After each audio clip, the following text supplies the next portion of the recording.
What I like about Francis, his passion makes me feel like I'm sliding into oblivion.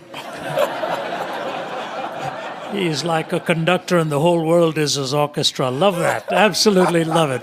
I used to be like that. Then I got older. Yeah, when I look at what is written in John, Jesus says, "A new commandment I give to you, that you love one another just as I have loved you. You also are to love one another. By this all people will know that you are my disciples, if you have love for one another." And so the love in that passage anyway is talking about this, about it's true that like the people in the world, if I confront any type of sin in their life, they would see that as unloving. There's nothing we can do about that. That's just the way they have redefined love. But what we can control is in the church, that we are honest with one another. But he says the way that they're going to know that you're my disciples is this, and this is where we're losing it. You talk about the other countries that are dividing in their different denominations and believers at each other's throats, which I've seen also. But gosh, are we known for our love for one another? And what are we doing right now to pursue this oneness that Christ wants of us? I said this at the luncheon earlier. Man, I love this man.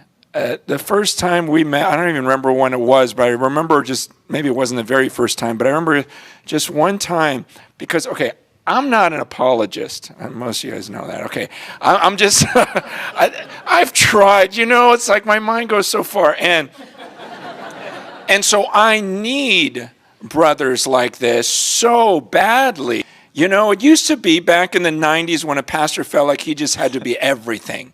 I got to know more than everyone else, but now it's just like, okay, I can't do it all. I'm not going to be the best Bible teacher or the best scholar and the best counselor and the best leader and the best apologist. So I need this.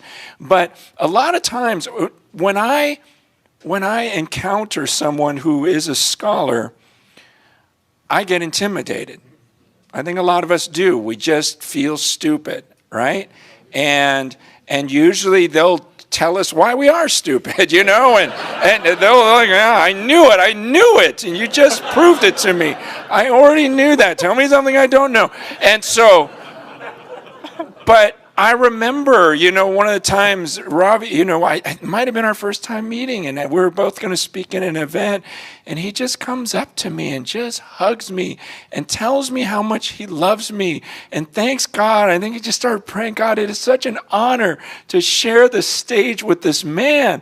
Francis, I'm so honored to be on the same and do you know what that does for a person who's already feeling insecure and everything else? And then him saying, no, I'm honored to be with you. Your contribution to the body of Christ, like a father, like love.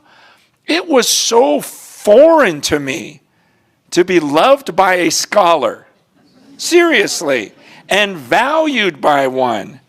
Now, the fact that feels so foreign is an indictment of where we're at. And I get it, and I want to be the first to apologize. Like, I can get so fired up about my thing that it may seem like I'm mad at you. I'm not, okay? I just get fired up about stuff, and I get bothered when I know how much people are suffering around the world. And I think about people who've never heard the gospel.